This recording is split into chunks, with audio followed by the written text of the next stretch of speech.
We're doing the Ashtavakra Gita. Let us start with a prayer. Om Asatoma Satkamaya Tamasoma Jyotirgamaya Mrityorma Amritam Gamaya Om Sahana Bhavatu Sahana Bhanaktu Sahaviryam Karavavahai Tejasvinavaditamastu Ma Vidvishavahai Om Shanti Shanti Shanti. Okay.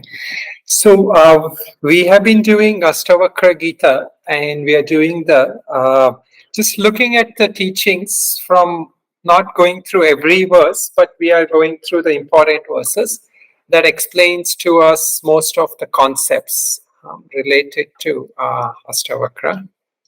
So just give me a second. Okay. So for now, what we are studying here is that the teachings as we discussed, these teachings of Ashtavakra Gita is not so much for understanding the Vedanta Prakriya. It is not like a Shravanam Pradhana teaching, meaning it is not something that you're just listening, meaning listening in the sense of understanding the Vedanta methodology. It's not for that. Nor is it for like clarifying doubts, discussing and trying to contemplate on what could this mean, or how is it, why does this darshana say that darshana say that, which many of the Vedanta teachings, and especially related to Shankaracharya's bhashyas, the commentaries, try to give us that clarity. So we discussed that this teaching is Nididhyasana Pradhana, meaning that it is meant for meditation, for contemplation. These shlokas are supposed to ring a bell or supposed to hit a message. And that message is supposed to give us that truth, the direct perception of truth. So that is the power of these things. And yet there is a caveat here. What is that? Is that this teaching is at the highest level. So there is not so much of, here there isn't so much of trying to, go through the steps. Several Vedanta's methodology related to what is the nature of God, what is the nature of creation, and all that explanation, which is important for our understanding, they don't go into that here. Because this is like Mandukya Upanishad, Ajatavada, meaning it is that thing where nothing is ever created. That sense of creation itself is negated here, So then what's the point of talking about God, karma, and all that, So there is directly going to that highest level of the truth. So if we are not able to directly get that perception of truth, then what we have to take is these teachings are giving us a vision. These teachings are to set right our highest vision, where we are going. What is the highest state of realization? So in order to understand that Advaita reality, that non-dual awareness, that essential non-dual awareness, which is the goal of all traditions in general. But yet some consciously take that, some take it, some don't take it consciously. But yet this vision of oneness, we say, that is what is directly given in these teachings. Okay.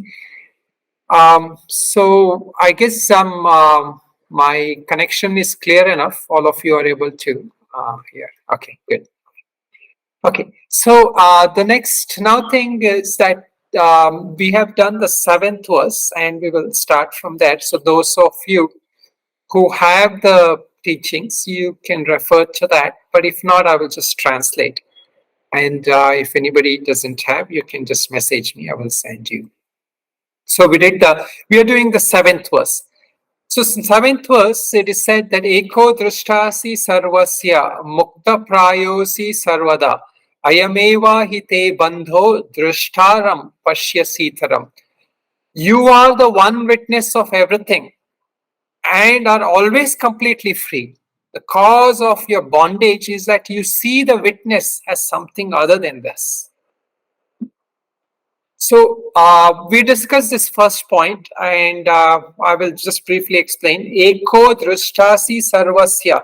There is only one witness. This is the eternal truth of Vedantic teachings. And compared to other teachings like yoga, Sankhya, and also other things where it is said that we are just an amsha, amsha, amshi. That is the one of the way to live. But that teachings is negated here. That is not the teachings here. Eko drishta, there is only one consciousness.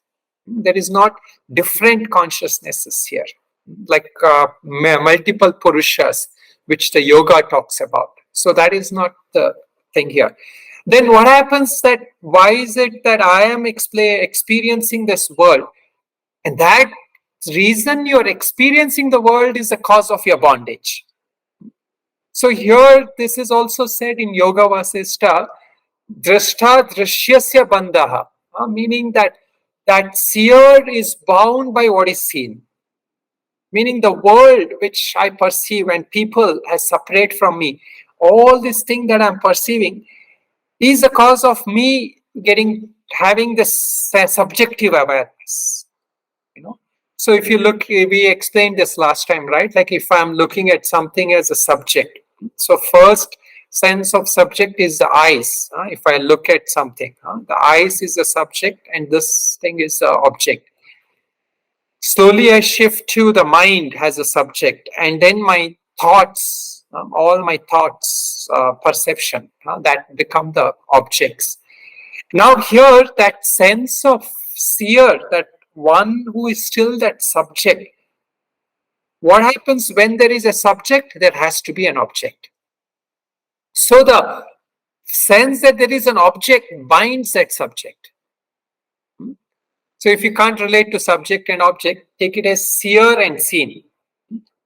Drishya, the world, everything I see, these are all objects, The moment there is objects, then what happens? I am the seer. The sense of seer consciousness comes alive in me. So then what happens? Because there's object, there is a subject, So this is the ultimate Vedantic thing, that really there is no object at all. So if there is no object at all, there is no seer, right?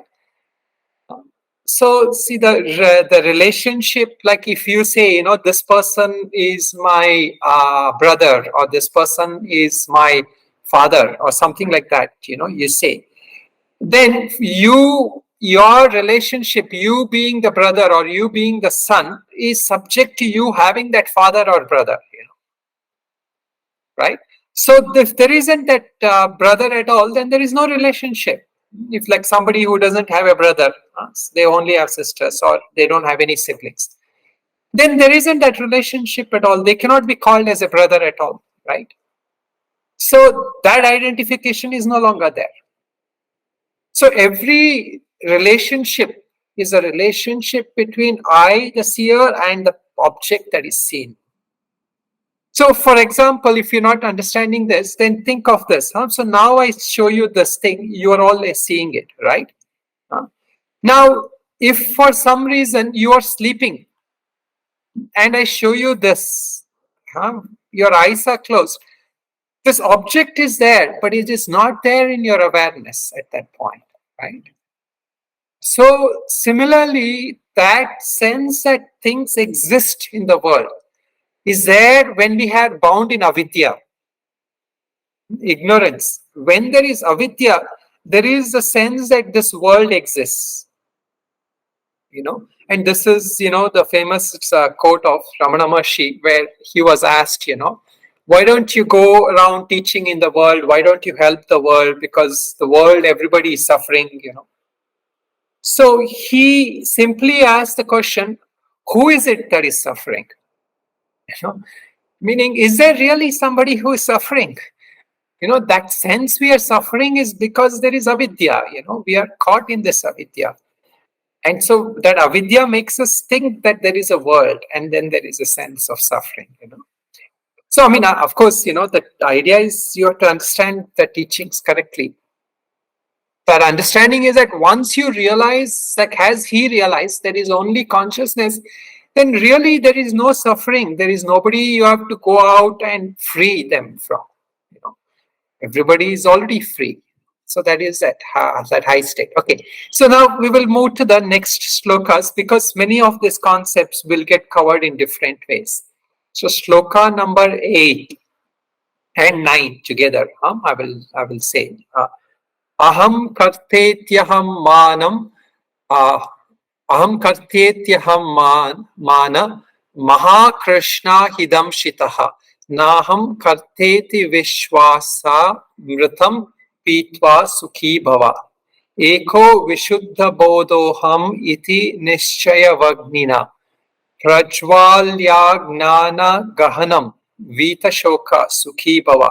So the first one, since you have been bitten by that black snake, the opinion about yourself that I am the doer, drink that antidote of faith in the fact that I'm not the doer and be happy.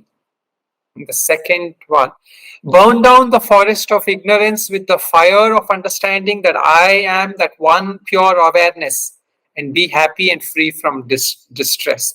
So here that thing that is rhyming here is Sukhi Bhava, be happy. So the sense is, how can you be happy? Usually when we think of happiness, no, if I have this job, I'll be happy. If I have this partner in my life, I'll be happy. If I have that house, I'll be happy. Or if my children are well established, I'll be happy. So he says, no, none of them is the cause of your happiness. What is the cause of your happiness? Aham kartetyaham mana. You have the sense that I am the doer. I achieve this, I get that. And that is like you have been bitten by a black snake. It's just an example, meaning that there is a snake which has hypnotized you or poisoned you. So what happens? You have the sense that I'm the doer. That sense of doership has come. And now you think that if I don't have that sense of doership, then why am I studying here? Why am I attending classes? Why am I doing sadhana and all that? Says, yeah, you don't need to do all that also, provided you realize the truth. So we have to be careful here. Okay. So in fact, in the other shloka also, he will say, the one of the problems is that you are going after samadhi, he says. As the steps of Ashtanga, right? The 8 steps. That step we want is samadhi. He says the problem is why you are not realized is you are seeking samadhi, he says. And then what about all that Yoga Shastras teachings, all the Yoga Sutras are saying, seek samadhi, get samadhi. So here, this is what he's saying, that sense that you do, you are the one who is getting, you are the one who is doing sadhana, you are the one who is doing all that. That kartrutva bhava, see this kartrutva bhava, meaning the sense of doership, it is tagged with something. What is it tagged with? It is that sense of doership results in a sense of enjoyership or sufferership. So these are like a scientific law, and even Newton said that, right? Like that every action has an equal and opposite reaction, right? So every sense of doership which we have, and this is also the law of karma in that sense, right? The moment I have a sense that I do that, so even if it's like you do a good thing, then you have to get that good result. Similarly, the sense of bondage here is that karta bhokta, that doer and that enjoyer or the sufferer. These two go together hand in hand. Karta is not separate from bhokta. So this is the understanding that he says is that cause of your bondage. And when you realize you're not the doer, then what happens? Then you're not bound by actions. You're that law of karma attracts to you when you have that sense of doership. Meaning that karmic result, which we say, See, some people, when they really establish in Vedanta, they say there is no karma. This philosophy of karma is not there, they say. But for that, they're established in that highest level of Vedanta. So until we are established there, this law of karma is our daily kind of a way to relate to the world. Like if something bad happens to me, something bad happens to somebody very close to me, then how do we explain it? If I'm affected, if like let's say your friend or your family person, something happens to them and you feel affected. Oh, they are not well, or they lost somebody, or they lost something, and then you get affected, right? So when or something happens in the world, how do we explain that? We just, the only rational thing that justifies that is this is some kind of a karmic wave, and sometimes also in this karmic wave is an opportunity for some higher evolution. So this is also, we don't also always have to accept that everything that is happening is because I did something bad, or this people, they did something bad. It doesn't always have to be like that. It can be that situation is a prod for growth. It is something preempting us to grow, either inwardly or through collectively. We have to grow. So this is the understanding there. But that is also that is this thing of Advaita Vedanta's methodology. It is called as Apavada, which is called Adhyaropa Apavada. Meaning you say this law of karma not as an eternal truth. The law of karma is a relative truth. Because we are not able to abide in this ultimate truth, then what happens? We take this relative truth. This truth is better than the worldly truth. The worldly truth is that, what we say that, as long as I live, I want to be happy. So I don't care what happens to others or how I treat others. This is a worldly way of thinking. So what all the Vedas are telling is you come a little higher, you take the karma siddhanta. And as you understand and assimilate the karma siddhanta, you start leading a moral life. You start doing good to others. You start, participating in sadhana. Why? Because you want to be free from that mental bondage. So that sadhana, that puja and all that we are doing is a relative truth, but it is a higher truth than the worldly truth. But it is not the ultimate truth from the Vedanta's perspective. Okay. So here he is talking only about the ultimate truth. That ultimate truth is given here. And then the next one he says, Eko Vishuddha Bodhoham Iti Nishchaya Vagnina. So there is this forest, there is a forest, and this forest is Ajnana. This is the forest of ignorance. And what is happening? You have to burn this forest of ignorance. And what is this fire which burns this forest of ignorance? Meaning, like, see, in the forest, sometimes there's forest fires, right? How does the forest fire catch? Like a couple of trees need to be first burnt. And then the fire will catch rapidly, provided there are other conditions, So here also, what is that fire? The fire here is that knowledge that I am that one pure awareness. Eko Vishuddha Bodhoham. This knowledge is not just like an intellectual knowledge. This knowledge that has percolated into my experience, into my thoughts, into my perceptions. So this is where, we have to have two kinds of approaches. One is you're listening to the truth. Second is that truth has to hit you so hard in that sense that it changes the way you perceive the world, you relate to the world, you experience the world. So then only we can really say I've gained that knowledge, Otherwise, that knowledge is an intellectual knowledge. So how does this become a thing? This is where, we need sadhana. We need to take steps and all that, because this ability where that first two trees catches fire, before the forest can catch fire, the first two trees has to be completely caught with that fire, meaning I have to be completely immersed in that thing that body sensations I have, that temptations I get for things and all this tamasic kind of energy that is taking me outward, that is not me. I have to first come to that understanding. Then what happens? I'm not caught up in the temptations. But of course, if the temptations, like for some people, once they've reached that knowledge, then they don't even care about the temptations. But until we have not reached in that first knowledge, is that those things that are pulling me, they're not me. They're not the reality of me. So I can live without them, meaning that objects of desires, I can live without it.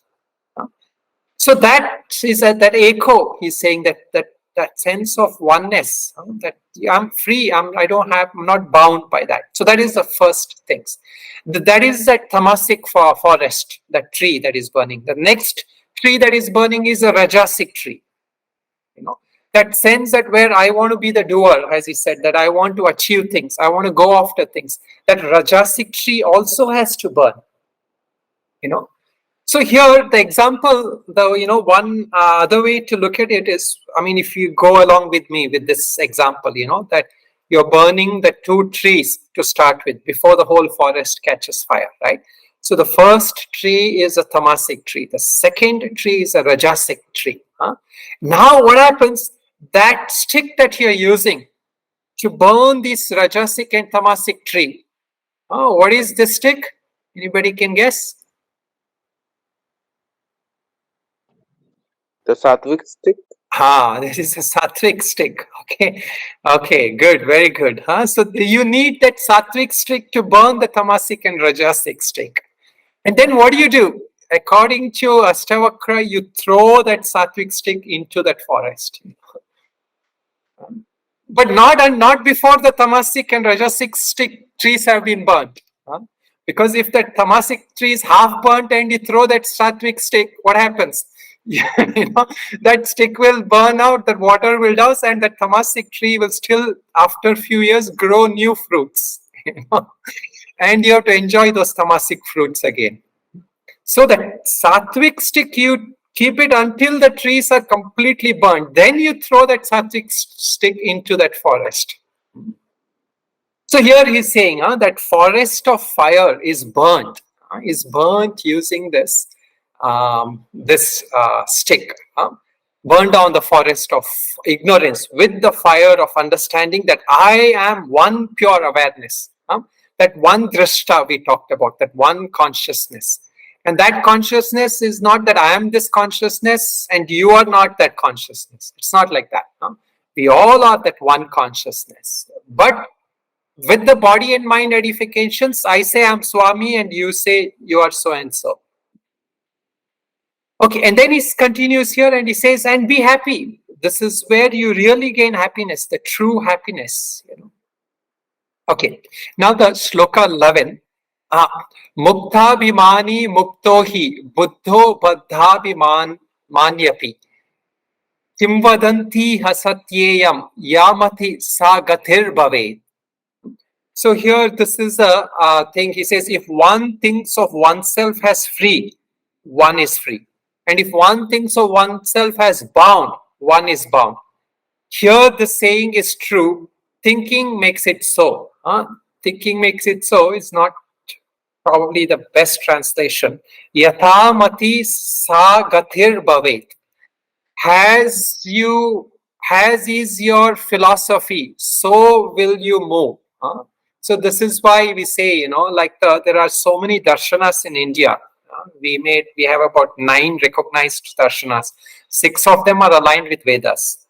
And even in the Vedanta darshanas, there are so many, 10 different versions, And all of these darshanas are also kind of have different concepts of reality, concepts of truth. Yatha mati, as you conceive of the truth, as you understand that truth, so you will reach. Meaning that sense of reality, that darshana, that word darshana, is that vision. As is your vision, so will you go. So this is why in all our things, we say that Advaita Vedanta darshana is the highest darshana. But many people are not able to come directly to that. So then what happens? You take other darshanas to help you through that in the process. So even in the Vedanta, you can take the Bhakti Vedanta to start with, the dualistic. You have a concept of God, you worship God and all that. And that you develop that bhakti, karma and all that. And then slowly you come to this thing of, more like Visishta Advaita, that I am this thing and this is all this energy, of God. And this energy of me will merge into that one energy of God. So that is and then slowly you realize that consciousness is the same consciousness. Because it's like that sky, you take that so much of sky in a pot, then that quality of sky is not affected. That same sky is that reflected there, So, but again, it's difficult to abide. But he says at least our vision should be clear. Our vision should be this, that yatha mati tatha, as you see, so will you achieve.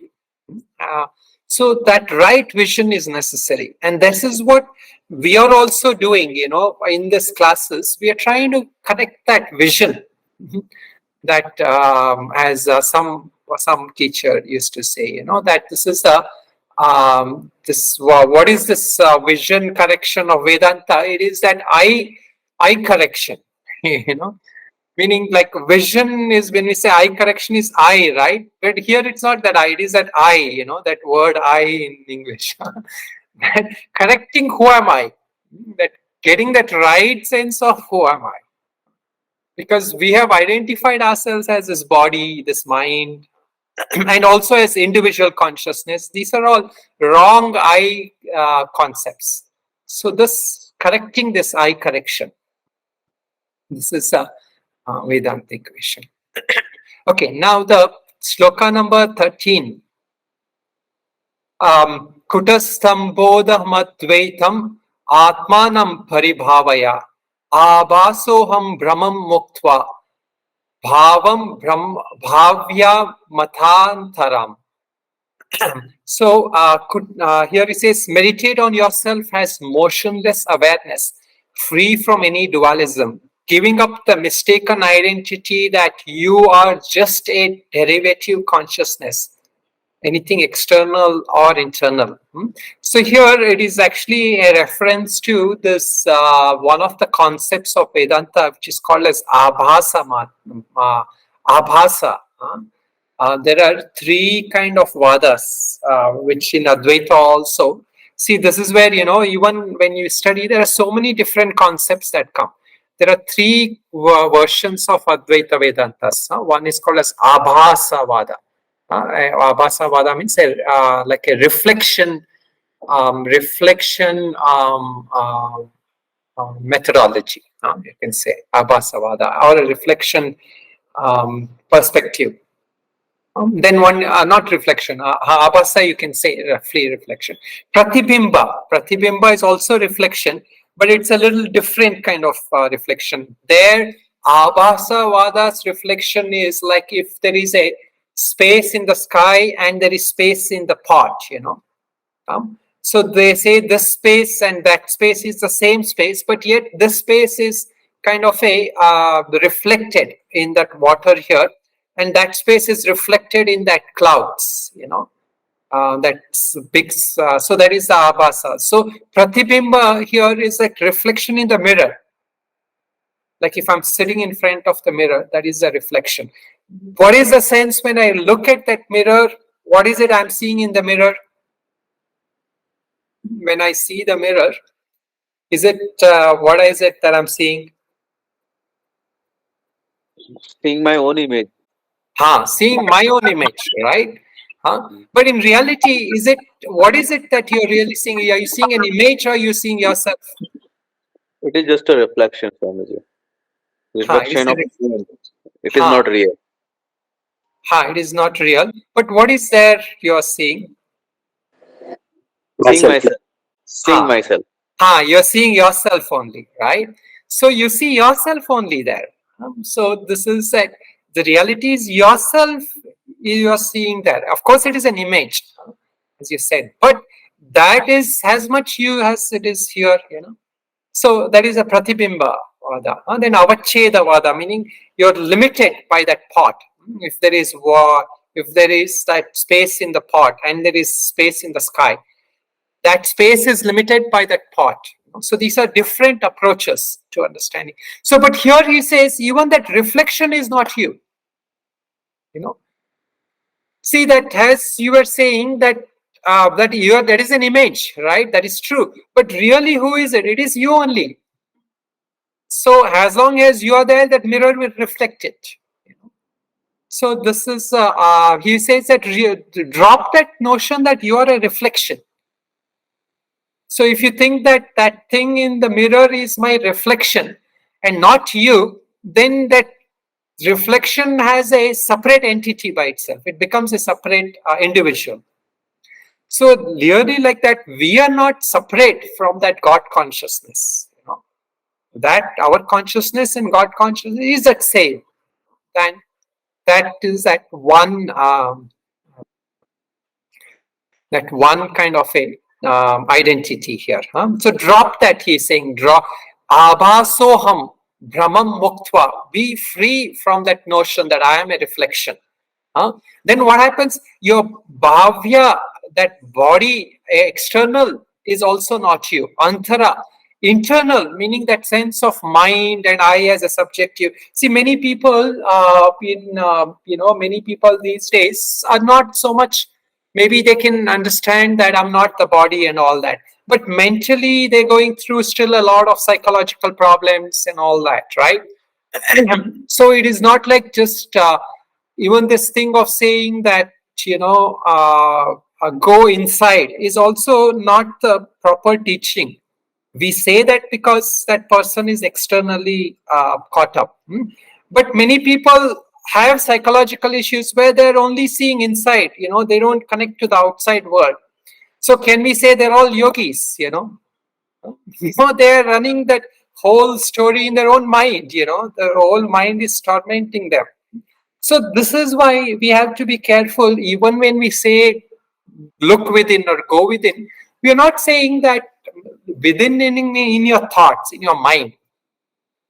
What we have to be free from is even that sense of being troubled by my inner thoughts, memories, my own sense of hallucination of the world, all that, also that projection in the mind, antara, that also we have to be free. Then only we abide in that true consciousness. In fact, for people who are obsessed so much with internal things, then they have to go outward, and for a while, because they like people these days, like caught up a lot in that social media and all that, right? So they don't have real friends. They have only this kind of friends in there, So the normal, if you go to a normal person, they will say, the psychologist or something, they'll say, go out and make friends, because they're obsessed with that kind of thing. So either thing is not the extreme, is not the answer. Going completely outward, completely inward. When you are completely established in that consciousness, then you can be completely internalized. Be with yourself and don't care about others. That's okay, So until then, it's better to do some karma yoga, better to be caught up in some action or attend classes or do something, Okay, now we'll do just one more shloka for today, which is the shloka number of 15. This is the shloka I was talking about. Nisango nishkriyo si tvam swaprakasho niranjanaha ayameva hite bandaha samadhi manuttishtati. Okay, he says you are really unbound, nisanga, unattached. Nishkriyosi, actionless. You're free from that rajasic energy, that action that is taking you out. Swaprakasho niranjanaha, you are self-illuminating consciousness. Self-illuminating meaning that you don't, the consciousness in us does not need another light. See, it is like that swaprakasha, like a candle, A candle is lit, and when the candle is lit, It not only lights outward, but it also it lights itself. That candle light you can use to know that this is a candle. So consciousness is like that. You don't need another consciousness, another thing to look at consciousness. Consciousness can know itself. Swaprakasha. And then Niranjanaha, spotless.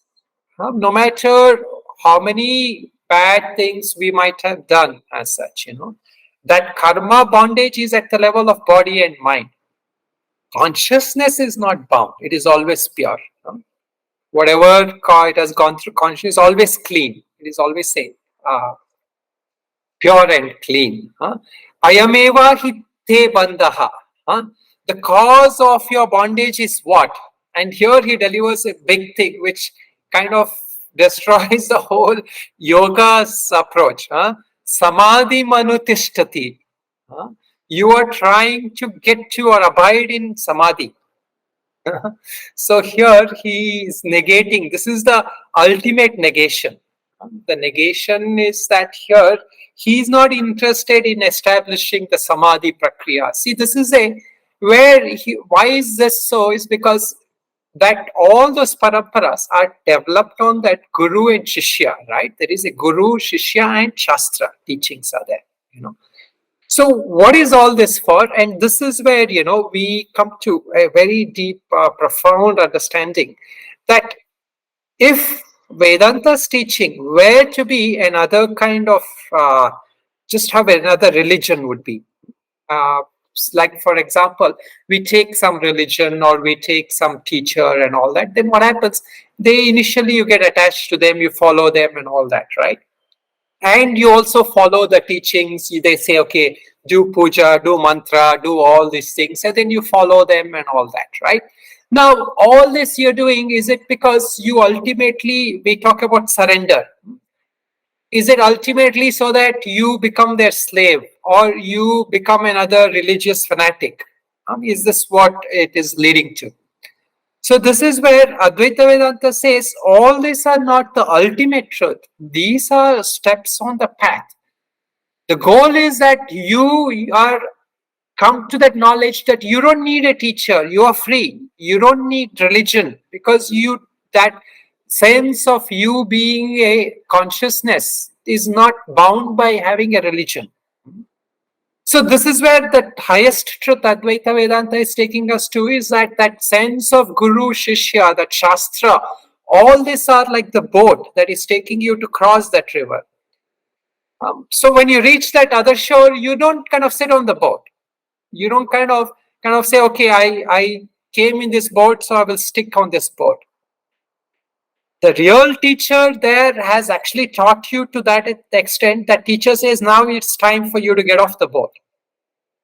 You don't need me, That is really where the teacher is leading us. The teacher is not wanting to make you another slave, nor is the teachings, the shastras, are so that you have to kind of eternally be bound with that. But of course, until we are completely free, we don't know, that is where we need the teacher and the teachings, the shastra and the guru. Why? Because they are the ones who will tell us that you are free. It is not like I say that I proclaim that I am enlightened and, and then I give myself a certificate and say I don't need a guru, and this is a common delusion people get into. Advaita Vedanta says this, so I don't need a shastras, I don't need teacher, because I've realized that truth. So that is more that is where the ego plays on the sadhaka's mind. So, but yet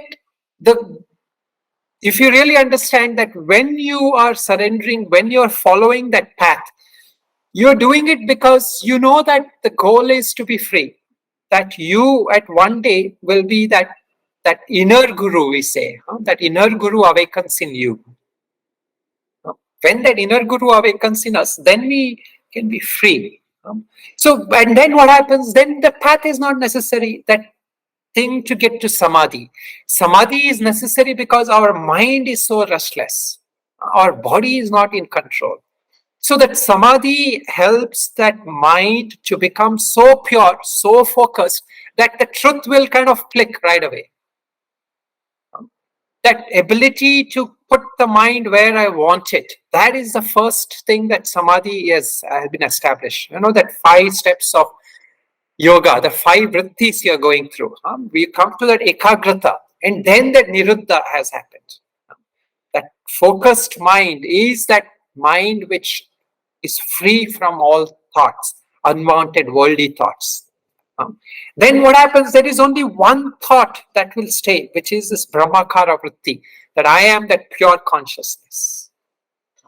And that thought also will stay, and it is like, as we discussed, it is like a soap in a water, and that soap that is there in a water for a long time slowly will dissolve itself, and then you throw out all the water from there.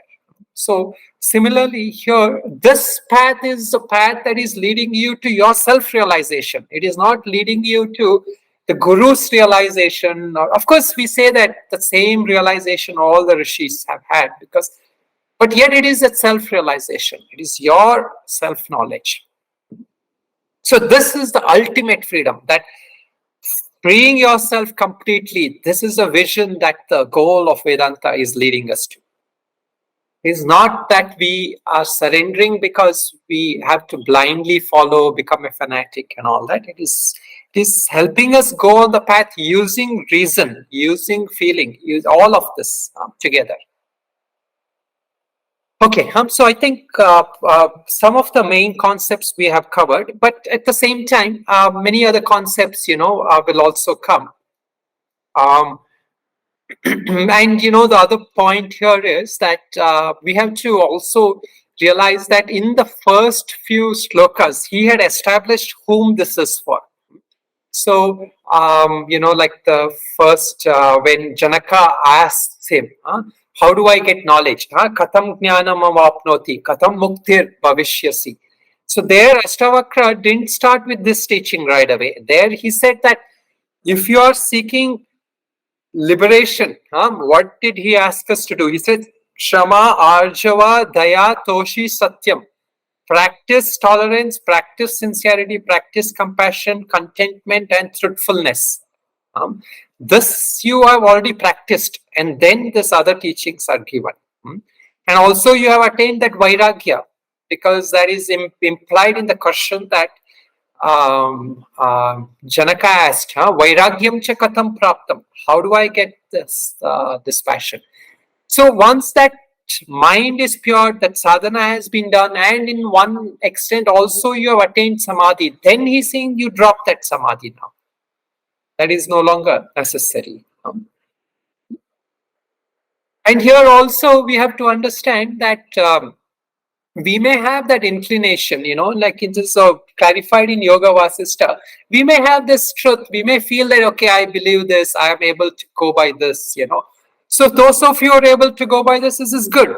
But yet there is a subtler delusion here. The delusion is that you regress back to that tamasic and sattvic thing, because you say now that sadhana is not required, that because what happens is that knowledge has to progress to our experiential wisdom, meaning in my sensations, I'm just putting it very kind of a minute level, in my sensations that I feel, I should realize this body is feeling it, I'm not feeling it.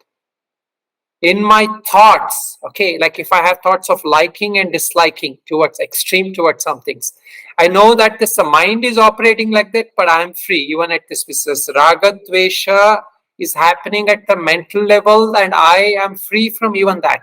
So then what happens? There is no subsequent raga dvesha, meaning if you have a thought of hate, that thought will come and dissipate away. You will not have another following thought that will propel and continue that thought. You will be able to drop that. The thoughts will still come, because that is the nature of how the world goes, but you will not follow that. That is a more experiential thing. When you have become that asanga, you have detached. This proliferation of thoughts will not continue. And then at the level of perception, what I see, everything that I see here and all that, they will not have that strong, my senses and mind will still operate. It's not like a Gnani will not see things, but in everything that he sees that he kind of sees behind them, meaning he knows that this nature of world is made of these elements. He also is able to see that, not like in a mystic vision, but that clear understanding will come that nothing in this world that of my perception lasts forever. So then what happens? I will not chase after that. I will not kind of go after wrong dreams. So these are the way this thing manifests, and this is mentioned in the Yoga Vasistha, that 7 steps.